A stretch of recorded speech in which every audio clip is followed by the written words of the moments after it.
दोस्तों, राधे राधे। आज हम बात कर रहे हैं भक्ति और विज्ञान में क्या समानता है। देखिए, भक्ति डिवोशनल हो जाएगा, विज्ञान साइंसी होता है, तो इन दोनों में क्या समानता है इसे आप गंभीरता से देखें कि भाई विज्ञान कहता है कि प्रमाण दीजिए, भक्ति कहती है कि मुझ पर विश्वास करिए। अगर आप कोई कार्य कर रहे हैं तो उस पर विश्वास करिए, तो भक्ति से आपका कार्य संपूर्ण होता है। और यदि आप साइंस की टेक्नोलॉजी से लेके चल रहे हैं तो साइंस कहता है कि आप मुझे प्रमाण दो, कोई प्रूफ बताओ कि भाई ये ऐसे ऐसे है, इस चीज में है। तो दोनों की मंजिल क्या है? एक ही है, बस अलग अलग है। तो क्या है? रास्ता है, दोनों का रास्ता अलग है, निवास। दोस्तों, एक हाथ में हम कहें परखनली लेते हैं, दूसरे हाथ में हम माला है। यानी परखनली से मतलब हो गया आपका साइंस और माला से मतलब हो गया आपका भक्ति से।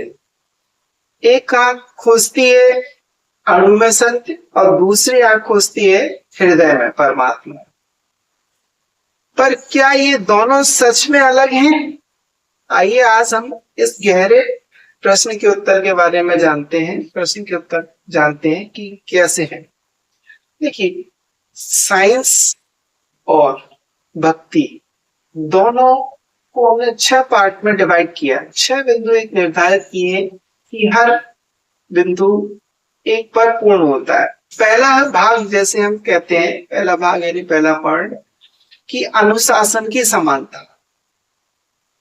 अनुशासन की समानता यानी बिना नियम के ना प्रयोग सदे और ना सदे कोई साधना।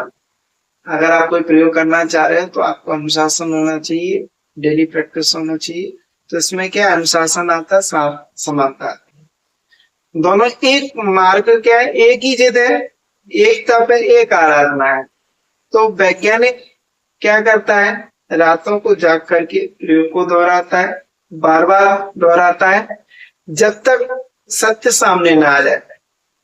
साधक भी वही करता है कि जब दोहराता है, व्रत दोहराता है, जब तक वो भीतर का अंधकार ना छटे उसका। मित्रों, अनुशासन दोनों की पहली सीढ़ी है। यानी कि हम भक्ति और विज्ञान में दोनों में ये क्या है, पहली सीढ़ी है। किसकी? अनुशासन की और समानता है। पहले आप ये सीढ़ी कंप्लीट करें। अब बात करते हैं हम दूसरी सीढ़ी, दूसरा है अनुभव का बल। सुनने में से तो ना सत्य मिले, ना पढ़ने से हो ज्ञान। जो स्वयं जले साधना में, उसे ही मिले पूर्ण। एक वर्ड है कि आप सुन रहे हो, सुनने से तो सत्य भी नहीं मिलता, ना पढ़ने से होता है ज्ञान। जो स्वयं जले साधना में, उसे ही मिले प्रमाण। विज्ञान कहता है स्वयं देखो, स्वयं परखो, तब मानो।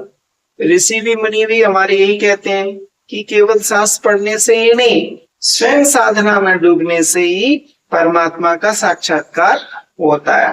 दोनों कहते हैं अनुभव के बिना ज्ञान अधूरा है। अगर आपको अनुभव है तो आप उस चीज को पूर्ण कर सकते हैं। ये आपका दूसरा पार्ट हुआ। अब तीसरा मुख्य बिंदु है कर्म और क्रिया का सिद्धांत। यानी इसमें कर्म और क्रिया है। न्यूटन का नाम आपने सुना होगा। न्यूटन कहे क्रिया की प्रतिक्रिया निश्चित है, गीता कहे कर्म का फल सुनिश्चित है। न्यूटन ने कहा है कि भैया कोई क्रिया कर रहे हैं तो उसकी प्रतिक्रिया यानी रिफ्लेक्शन तुरंत आता है। और ऐसे ही गीता कहती है, श्रीमद् भगवत गीता है, गीता में कहा गया है कर्म का फल भी सुनिश्चित है। आप जैसा कर्म करोगे वैसा आपको फल मिलेगा। एक कहता है भौतिकी की भाषा में, तो दूसरा कहता है कर्म सिद्धांत की भाषा में, पर सार एक ही है। दोनों का अर्थ क्या है? एक ही है। मित्र, जो करोगे वही लौट कर आएगा। अगर आप किसी बीज बबूल का डालोगे और आप आशा करते हो कि आम की छाया मिले, तो वो संभव नहीं है। इसलिए ऐसे कहा है जो जैसा करता है वैसा ही पाता है। जो जैसा बोएगा वैसा ही काटेगा। ये आपका तीसरा पार्ट था। अब चौथा पार्ट है आपका ऊर्जा और चेतना। पदार्थ का मूल है ऊर्जा, ये कहें आज का है विज्ञान। सृष्टि का मूल है चेतना, ये कहें वेदों का ज्ञान। यानी जो पदार्थ का मूल कह रहे हैं वो क्या है, विज्ञान है, ऊर्जा। और जो सृष्टि का मूल है वो चेतना, वो क्या कह रहे हैं हम, वेदों का ज्ञान है। अब ये दोनों के अलग अलग पद्धति है। जैसे क्वांटम है, क्वांटम का सिद्धांत आता है, ये भौतिकी की परिभाषा, यानी भौतिकी की गहराई में या फिजिक्स की गहराई में जाए तो पदार्थ भी अंत ऊर्जा का ही एक रूप निकलता है। और वेदांत की गहराई में जाए, जो वेदों की उसमें गहराई में जाए, तो सारी सृष्टि एक ही चेतना का विस्तार मानी जाती है। बस क्या है, नाम अलग अलग है। कोई इसे एनर्जी कहता है, कोई इसे ब्रह्म कहता है, पर सारा क्या है, एक ही अनदेखी शक्ति की ओर होता है। ये आपका चौथा भाग था। अब पांचवा भाग है, इसमें हमें सबसे जरूरी है एकाग्रता की शक्ति। हमें अपने आप को एकाग्र करना चाहिए। जैसे जिसका मन बिखरा उसे ना मिले आविष्कार, और जिसका ध्यान टिका उसे ही मिले साक्षात। किसी का मन शांत नहीं है और चंचल है, इधर उधर, तो उसको कहीं कोई आविष्कार नहीं मिलने वाला।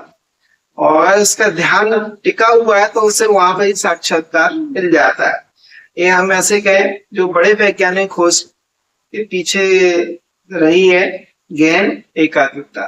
मतलब जो बड़े साइंटिस्ट हैं वो सब क्या करते हैं, अपने मन को कंसंट्रेट करते हैं, मन को एकाग्रता करते हैं, तभी उनको उस चीज की सफलता मिलती है। और साधक भी क्या करता है, सिद्धि के पीछे रहा है, ध्यान का बल है। आज विज्ञान भी मान चुका है कि मेडिटेशन में मन शांत होता है, और प्रयोगशाला में भी ये सिद्ध हो चुका है कि अगर आप मन शांत रखते हैं तो आपके सारे कार्य संपन्न। लास्ट पॉइंट है छठवां भाग, जिज्ञासा की मूल भावना। मतलब अपने को क्या होना चाहिए, हर समय एक्साइटेड होना चाहिए, हर समय कोई चीज जानने की इच्छा होना चाहिए। इसके ऊपर है, क्यों चलता है सूरज, क्यों बहता है पवन। सूरज भी तो चलता रहता है पूरब से पश्चिम, पश्चिम से पूरब चलता रहता है, और पवन भी ऐसे पूरब पश्चिम बहती रहती है। यही प्रश्न पूछे हैं विज्ञान से, यही पूछे हैं साधक का मन। तो एक पूछता है बाहर की दुनिया से क्यों, दूसरा पूछता है भीतर की दुनिया से मैं कौन। तो दोनों जिज्ञासा के जन्मे और दोनों सत्य की खोज में निकल पड़े, निकले हुए यात्री हैं। जो जिस तरह से जाएगा उस तरह से उसको पाएगा। अब हम इसमें ये कह सकते हैं, ना तो विज्ञान झूठा है, ना ही भक्ति अंधी है। एक खोज बाहर सत्य की और दूसरी खोज भीतर संधि की है। एक अपने मन के अंदर खोज रहा है, एक बाहर खोज रहा है, दोनों खोज रहे हैं, दोनों का उपदेश क्या है, एक ही है। तो दोस्तों यही एक गहरे प्रश्न का मूल सार था। इसमें हमने बात की विज्ञान और भक्ति दो अलग अलग रास्ते हैं, पर एक ही सत्य की तलाश है। एक कहता है प्रमाण दो, दूसरा कहता है समर्पण दो, पर मंजिल दोनों की एक ही है, सत्य। आपको क्या लगता है कि विज्ञान और भक्ति एक साथ चल सकते हैं? तो कमेंट में बताइएगा। वीडियो पसंद आया हो तो उसे लाइक शेयर कीजिए, चैनल को सब्सक्राइब कीजिए। धन्यवाद।